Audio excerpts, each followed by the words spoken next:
Video like जरूर कर लीजिए और ऐसे वीडियो लगातार फ्री में पाने के लिए चैनल को तुरंत सब्सक्राइब कर लीजिए और बेल आइकन को जरूर टैप कर लीजिए ताकि आगे भी सारे वीडियो आपको मिलते रहे। यूट्यूब में फॉलो करते हैं तो प्लीज ये वाला फ्री टेलीग्राम चैनल जरूर ज्वाइन कर लीजिएगा। सारे नोटिफिकेशन सारे अपडेट यहीं पे आते हैं, ध्यान रखिए। हेलो दोस्तों, एग्जाम प्रिपरेशन में मैं प्रियंका एक बार फिर से आप सभी का स्वागत करती हूँ। यूपीपीएससी आरओ एग्ज़ाम जो कि होना है बहुत जल्दी होने वाला है। 27 जुलाई को आपका एग्ज़ाम प्रस्तावित है और मैं डेली आपको मॉक टेस्ट करा रही हूँ जो कि आपके एग्ज़ाम के लिए इम्पॉर्टेंट है। डेली रात को 9 बजे क्लास आती है और आज मैं कुछ क्वेश्चन आपको सॉल्व करा रही हूँ सब्जेक्ट वाइज जो कि पिछले वर्ष प्रश्न पूछे गए हैं।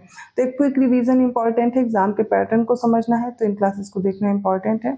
यहाँ पर मैंने इतिहास के मोस्ट इंपॉर्टेंट क्वेश्चन लिए हुए हैं। प्री प्लस मेंस में जो पूछे जाते हैं प्रश्न उनको ले ही लिया, उसके साथ में आप देखेंगे और कौन से एग्जाम में प्रश्न पूछे जा सकते हैं वो उनका भी कलेक्शन आपको मिल जाएगा। तो क्लासेस ध्यान से देखिए, यहाँ पर जो प्रश्न आपके लिए गए हैं वो PYQ बेस्ड है, ठीक है। PCS के लिए भी इंपॉर्टेंट है, लेकिन जो बच्चे RO का एग्जाम टारगेट कर रहे हैं उनके लिए खासकर ये सीरीज मैंने स्टार्ट की है। तो सब्जेक्ट वाइज तो देख ही रहे हैं, साथ में आपके फुल लेंथ मॉक टेस्ट भी चलते रहेंगे। अगर आप न्यू हैं चैनल पर तो डेली दोपहर 1 बजे GS की क्लास आती है, रात को 9 बजे प्रैक्टिस सीरीज चल रही है।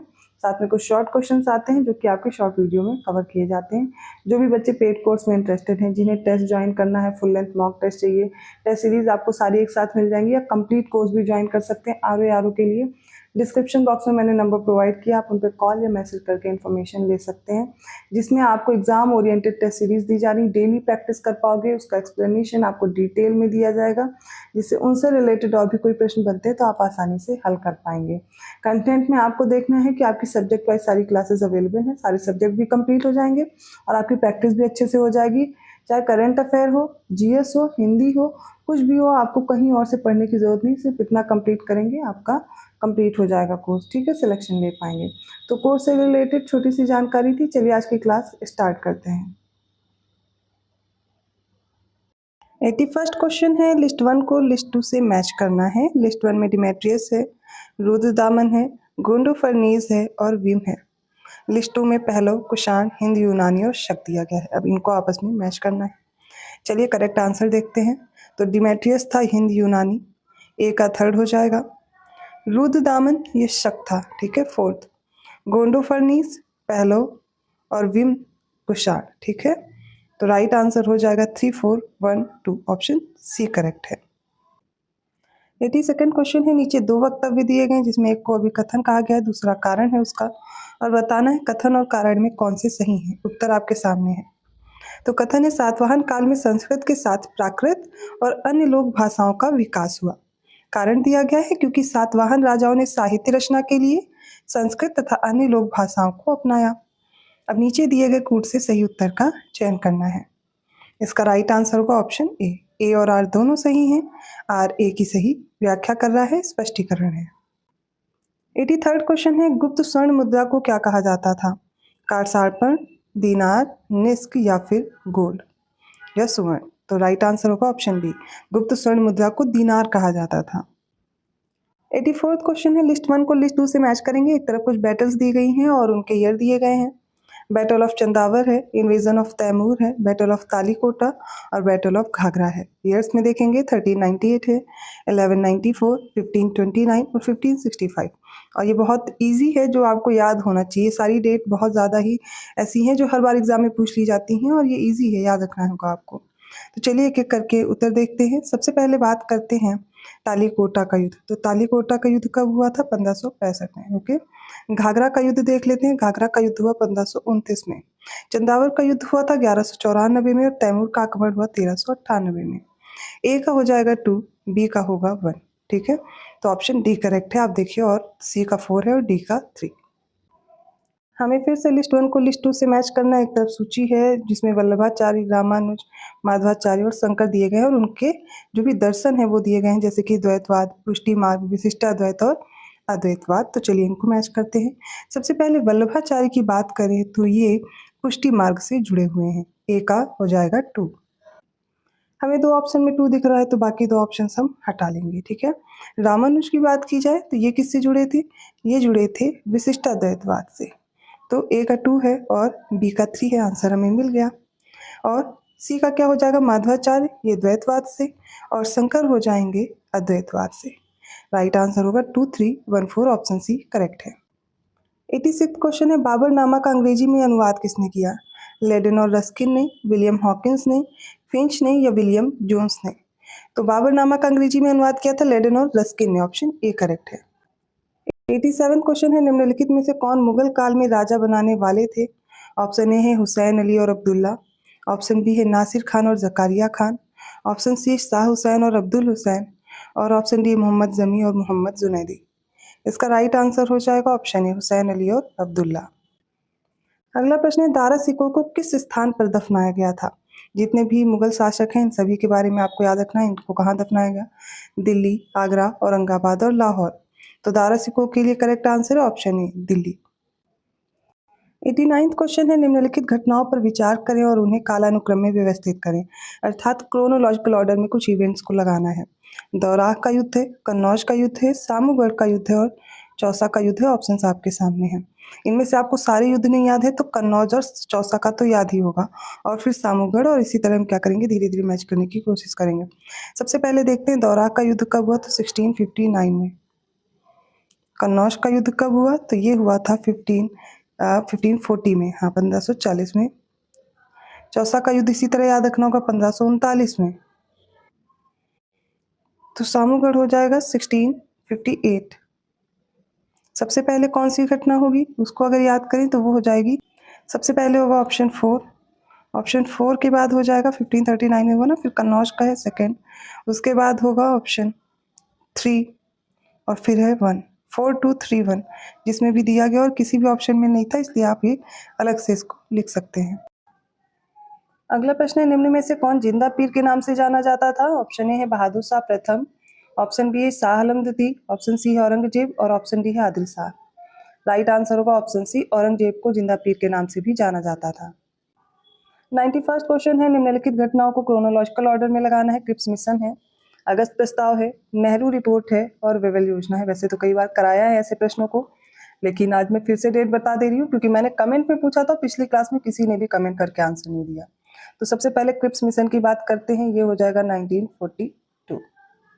ठीक है, अगस्त प्रस्ताव की बात करें तो अगस्त ऑफर आया 1940 में।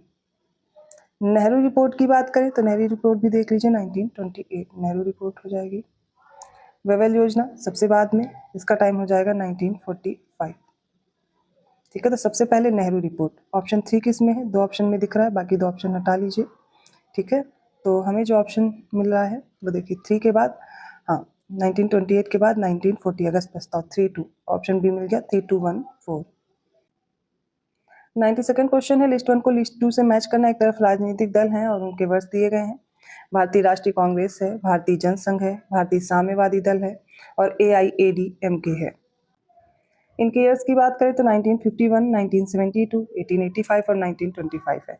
तो किसी का पता हो ना हो, लेकिन भारतीय राष्ट्रीय कांग्रेस का आप सभी को पता होगा। ठीक है, 1885। ए का 3 जहां भी दिया गया वही राइट आंसर है, और कुछ ढूंढने की जरूरत ही नहीं थी, आंसर भी मिल गया। तो भारतीय राष्ट्रीय कांग्रेस 1885, मतलब इस प्रश्न में बस ये जानना था कि आपको ये आता है या नहीं। फिर भारतीय जनसंघ 1951, भारतीय साम्यवादी दल 1925 और AIADMK 1972। इसका राइट आंसर हो जाएगा ऑप्शन ए। 93rd क्वेश्चन है, किस अधिनियम के द्वारा ब्रिटिश संसद ने चाय और चीन के साथ व्यापार को छोड़कर ईस्ट इंडिया कंपनी के भारत के व्यापारिक एकाधिकार को समाप्त कर दिया?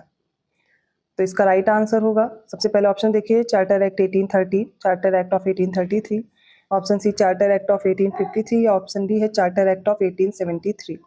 राइट आंसर होगा ऑप्शन ए 1813 का चार्टर अधिनियम। तो भारत के साथ जो व्यापार था ईस्ट इंडिया कंपनी का, वो चीन के साथ और जो चाय के साथ है ये छोड़ दिया गया था। इसके अलावा सारे व्यापारिक एकाधिकार समाप्त हो गए, लेकिन चीन के साथ और चाय के साथ भी खत्म कर दिया गया, अर्थात जो ईस्ट इंडिया कंपनी का व्यापारिक एकाधिकार पूर्ण रूप से 1833 के चार्टर अधिनियम में खत्म किया गया था।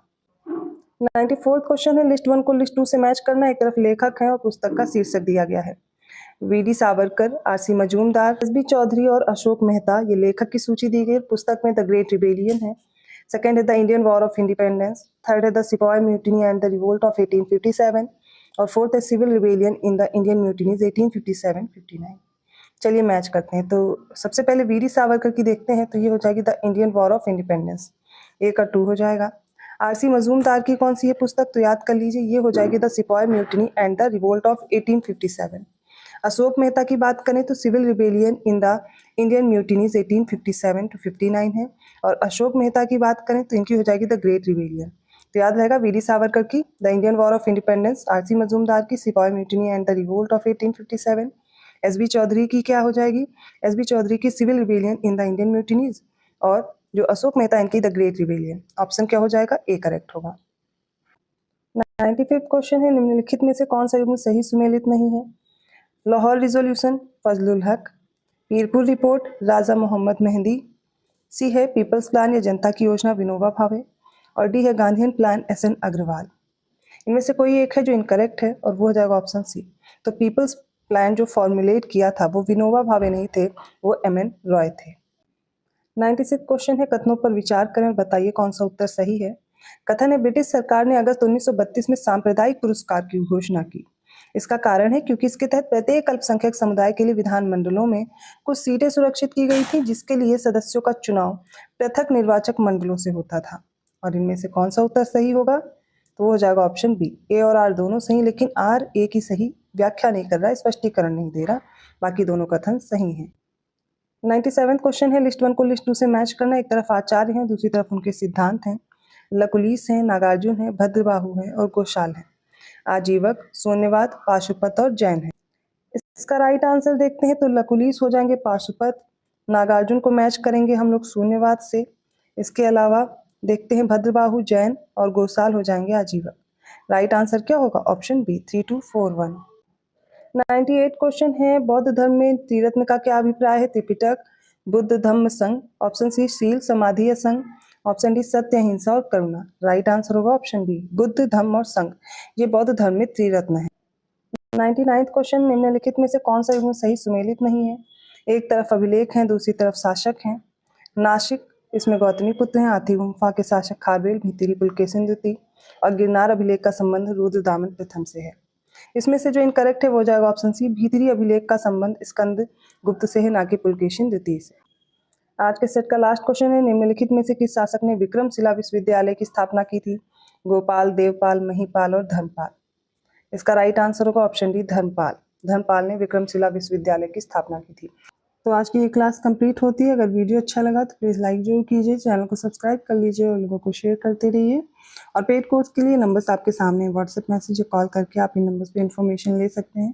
मोस्ट इंपॉर्टेंट जो आपके मॉक टेस्ट हैं, सब्जेक्ट वाइज टेस्ट हैं, सारी टेस्ट सीरीज आपको मिल जाएंगी एग्जाम ओरिएंटेड। उनको ज्वाइन करके आप अपना सिलेक्शन ले सकते हैं। और ऐसे इंपॉर्टेंट क्वेश्चन के साथ मैं मिलती हूँ नेक्स्ट वीडियो में। तब तक के लिए धन्यवाद।